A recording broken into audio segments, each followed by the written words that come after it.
En esta presentación veremos las denominadas fuerzas mecánicas internas. Las fuerzas mecánicas internas son aquellas fuerzas que aparecen en el interior de los cuerpos y que tratan de evitar que estos se deformen debido a la acción de una fuerza externa.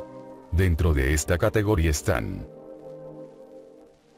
la tensión de la cuerda y la fuerza elástica del resorte.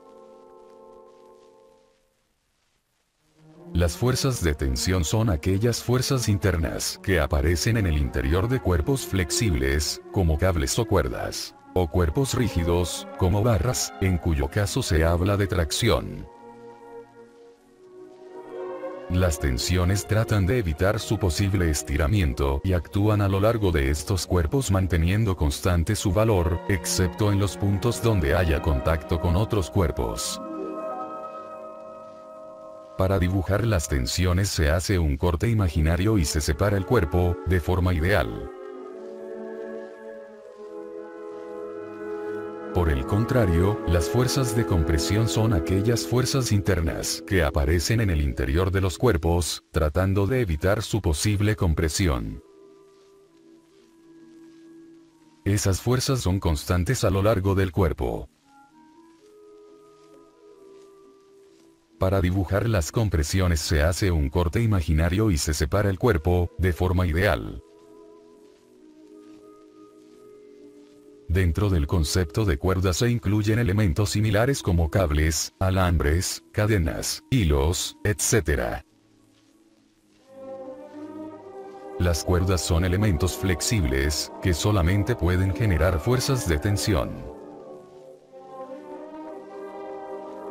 Para los problemas más simples se trabaja con una cuerda ideal, de masa despreciable, que no se rompe y no tiene propiedades elásticas. En la figura se aprecia una mano que tira de una cuerda, que a su vez está amarrada a un bloque. Si la mano le aplica una fuerza de magnitud F y la cuerda es ideal, esa magnitud se transmite a lo largo de la cuerda hasta llegar al bloque.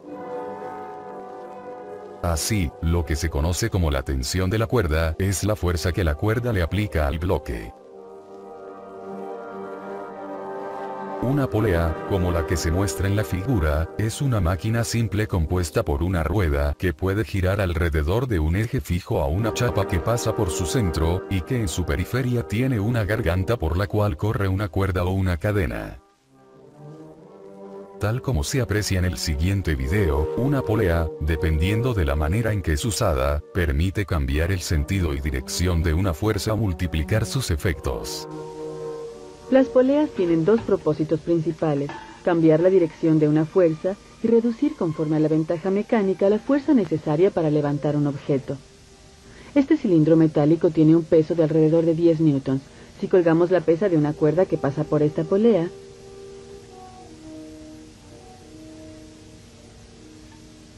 aún se requieren 10 newtons para levantar la pesa. La dirección de la fuerza cambia, pero su magnitud sigue siendo la misma. Si enganchamos el extremo de esta cuerda a un punto fijo y colgamos la pesa a esta polea que corre libremente,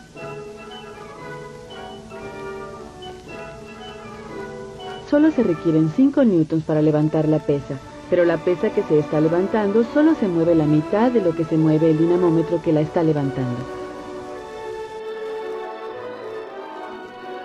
En muchos de los problemas se considera que la polea es ideal. Eso significa: masa y dimensiones despreciables.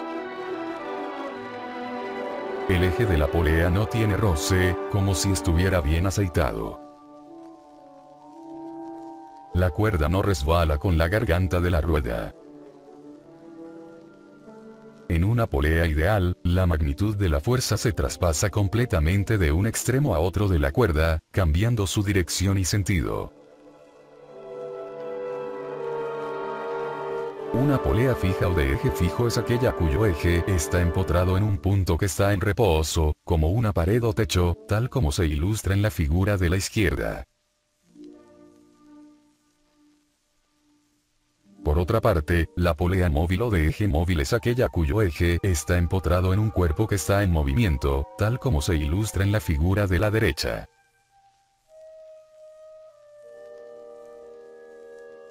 Asumiendo poleas ideales, ¿qué magnitud de fuerza se necesita aplicar a la cuerda en cada caso para mantener el cuerpo en equilibrio? En el caso de la polea fija, la fuerza aplicada a la cuerda tiene magnitud igual a la del peso del cuerpo.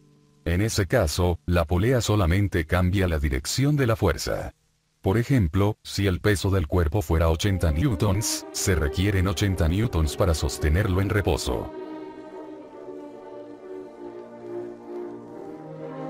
En el caso de la polea móvil, la configuración permite sostener el cuerpo aplicando una fuerza de magnitud igual a la mitad de su peso. Así, para sostener un cuerpo de 80 newtons, bastaría con una fuerza de 40 newtons. Un resorte como el de la figura consiste en un alambre devanado o enrollado en forma de hélice. Un resorte puede ser comprimido y tensionado o estirado. Como se muestra en el siguiente video, esto tiene ciertos límites marcados por la resistencia del material del resorte. Todos los materiales se deformarán permanentemente o se romperán si se estiran demasiado, pero el grado hasta el cual pueden estirarse y recuperar todavía su forma original varía tremendamente de un material a otro.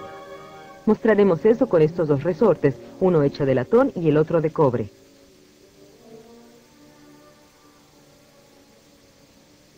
El resorte de latón se estira hasta una distancia que es casi el triple de su longitud original y se recupera sin cambio alguno. He aquí lo que ocurre cuando estiramos el resorte de cobre. Aún un pequeño alargamiento es demasiado para el cobre. Regresa un poco, pero no recuperará su longitud original.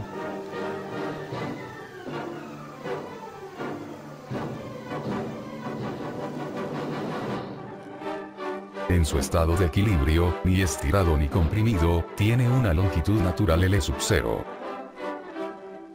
En la figura se aprecian tres resortes iguales. Uno comprimido, otro en su estado de equilibrio y un tercero estirado. Los resortes tienden naturalmente a buscar su estado de equilibrio. Así, si un resorte es estirado o comprimido por una fuerza externa, generará una fuerza interior que tenderá a restaurar su situación de equilibrio. Si un resorte está comprimido en una distancia delta L respecto a su largo natural, el resorte aplicará una fuerza interna Frs, que hará que el resorte se estire. Por su parte, si un resorte está estirado en una distancia delta L respecto a su largo natural, el resorte aplicará una fuerza interna Frs, que hará que el resorte se comprima. Un resorte ideal es aquel de masa despreciable, que no se rompe y que obedece la ley de Hooke. A continuación definiremos formalmente la ley de Hooke. Considere el resorte de la figura, que está puesto en un sistema de referencia donde el origen está en la posición de su longitud natural. Se definen los vectores fuerza interna y estiramiento de la manera mostrada. Según la ley de Hooke, la fuerza interna del resorte es igual al negativo del producto del estiramiento con presión X del resorte por el coeficiente de elasticidad del resorte, que depende de su material de fabricación. El signo menos indica que la fuerza tiende a comprimir al resorte cuando está estirado y viceversa. El gráfico fuerza interna versus estiramiento es una recta que pasa por el origen del sistema de coordenadas y de pendiente menos K. En el siguiente video se aprecia esta situación. Mostraremos cómo cambia la extensión de un resorte con la fuerza aplicada usando un resorte suspendido y un conjunto de pesas. Sin pesas colgadas, el extremo del resorte está aquí.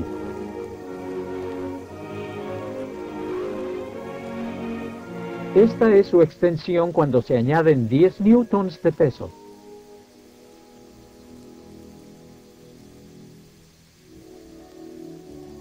¿20 newtons?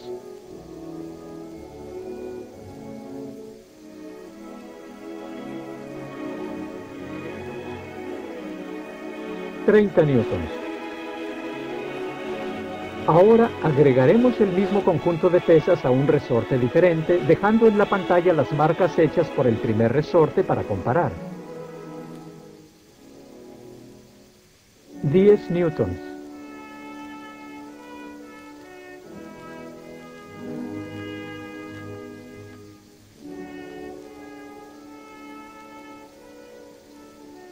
20 newtons.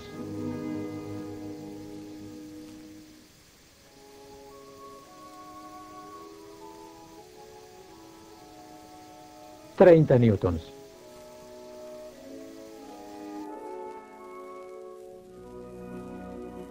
Si dos resortes de igual longitud natural y constantes elásticas K1 y K2 se conectan en serie, es decir uno a continuación del otro como se muestra en la figura, se puede demostrar que es equivalente a un único resorte de igual longitud natural cuya constante elástica es igual al producto de K1 y K2 dividido por la suma de ambos. Por el contrario, si dos resortes de igual longitud natural y constantes elásticas K1 y K2 se conectan en paralelo, es decir unidos en los dos extremos como se muestra en la figura, se puede demostrar que es equivalente a un único resorte de igual longitud natural cuya constante elástica es igual a la suma de K1 y K2. En el siguiente video se ilustran los efectos de disponer resortes en serie y paralelo. Este resorte tiene una constante de rigidez que nos indica cuánta fuerza debemos ejercer para estirarlo una distancia determinada. Para estirarlo 60 centímetros debemos ejercer una fuerza de 1 newton. Aquí tenemos un resorte idéntico. Si colgamos los resortes en paralelo, son necesarios 2 newtons para estirarlos 60 centímetros. Si los dos resortes se cuelgan en serie, se requiere solo la mitad de 1 newton para estirarlos 60 centímetros.